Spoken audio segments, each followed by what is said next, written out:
guarantee that the weather is looking really nice this morning. As we start our Tuesday morning, the sun is starting to come up around downtown Indianapolis. This is the cool spot, I hear, of the day. So shout out to everybody that's getting their walk or run in early this morning. I still think you're brave because it's warm out there, but it is a little bit cooler than we've had for a little while. I'm Jalea along with Lindsay and Julia this morning on a Tuesday that is a little bit cooler, and we will take that around this time. Gosh, from the brutal week that you guys had around here last week, I think everybody is kind of like, cooler, okay, we don't care if it comes with rain, we don't care if it comes with clouds, we will just take the cooler temps. You say 87 and not 93? Right. Perfect. And you know, the biggest thing is the fact that that dew point is a little lower. I mean, we were extreme when it comes to that heat index, up to 110 in some spots last week. That is not going to be the case today. I think our heat index stays very close to the actual air temperature today. We are dealing with some areas of fog, though, starting to develop across central Indiana. So I wanted to pull up our camera network. Looking a little better in Bloomington right now as compared to where we were this time yesterday. Bloomington had a pretty widespread dense fog that had developed, and as we await the sun coming up today, we are starting to see that fog develop just kind of outside of the city. So that is the case over in Greensburg right now. Starting to see some haze develop there as the temperature holds steady in the upper 60s. Starting to see some visibility readings reduced down to 5 miles in Richmond. Shelbyville's down to 3 miles. Near 4 miles in Bloomington, so kind of on the outskirts of the campus of IU there, starting to see a fog become a little bit of an issue. We're going to take you down to Greensburg in our traffic report here in just a second and show you what it looks like down I-74. Temperature-wise, right now, we're at 66 in Richmond, 71. That is the coolest temperature that we have recorded in Indianapolis so far today. And overall, we're going to keep our sky mostly clear because high pressure going to be in control of our forecast for today. So here's how it all plays out. A little bit of some morning fog, light breeze out of the northeast, mostly sunny this afternoon, up to 87. We'll talk about some increasing rain chances toward the end of the week coming up in the full forecast. Now from the traffic center at 6:02, I'll start to look at the bigger picture here as we're starting to see some of that fog creeping in to places like Hancock County, down around to Greenwood as well. But I wanted to take you down I-74. This was the dense zone yesterday when it comes to the worst of the fog. And we're starting to see that kind of come back into play again this morning. This is down I-74. This is going to be our camera here near State Road 3 if you're familiar with this. Now, as the sun comes up, this will likely stay foggy here over the next hour or so, but then as the temperature starts to rise, should start to mix out a little bit. But looking a little tough down I-74 in Decatur County right now. We will keep you posted on those visibilities across central Indiana through the morning. Thank you, Lindsay. Well, it was a packed city county meeting and agenda last night, and it could cost Marion County residents more money. Because one of those ways is through that proposal that would make drivers pay more in vehicle taxes. Anna Chalker's in studio this morning. This was debated with counselors and sharing what next steps are for this. Good morning. Good morning, ladies. It was one of the more heated debates during the meeting, passing in a 14-10 vote. And some counselors are calling this one of the toughest votes they had to make. So this is what it will look like for you. If you go to register a vehicle at the BMV, you will either have to pay a $100 flat fee for a passenger vehicle or $250 for a commercial one. And the counselors who support this say this is all about making the city's roads better.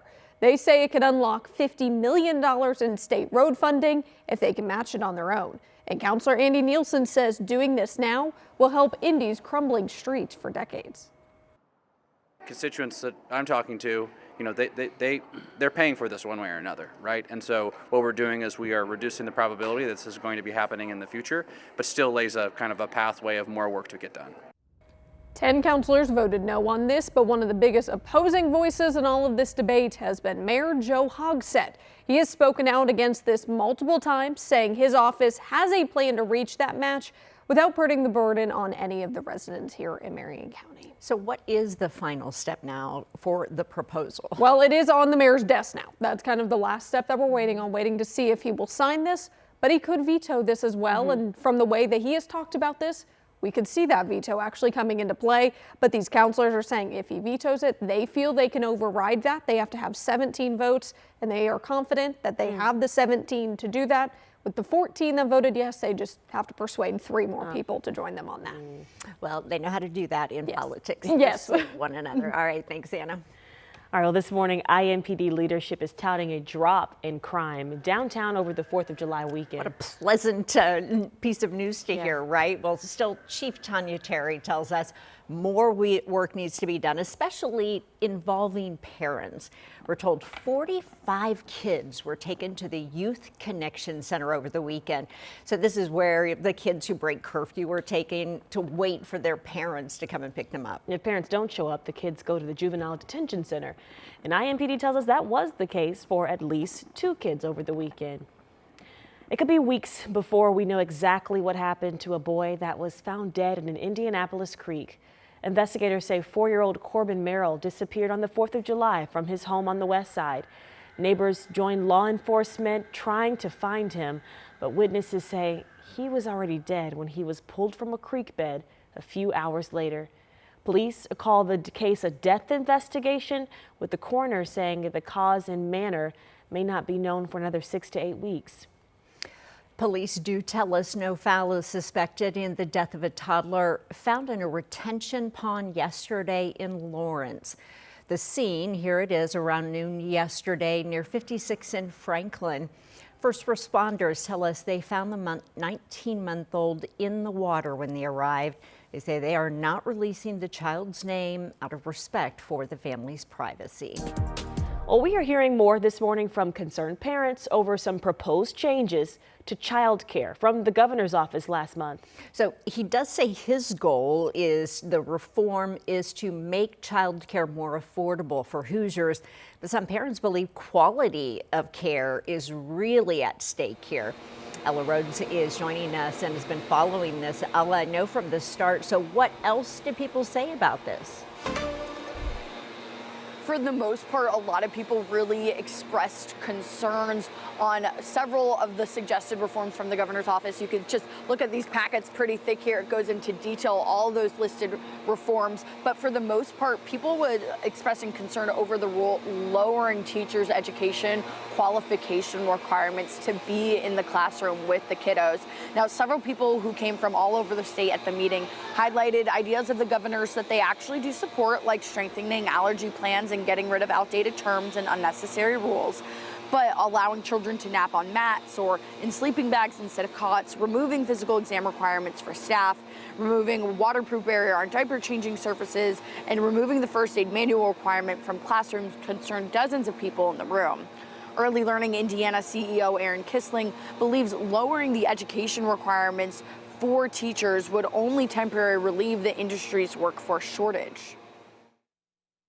We are deeply concerned by the reduction of competency-based credentials at all levels for the individuals who nurture the development of young Hoosiers.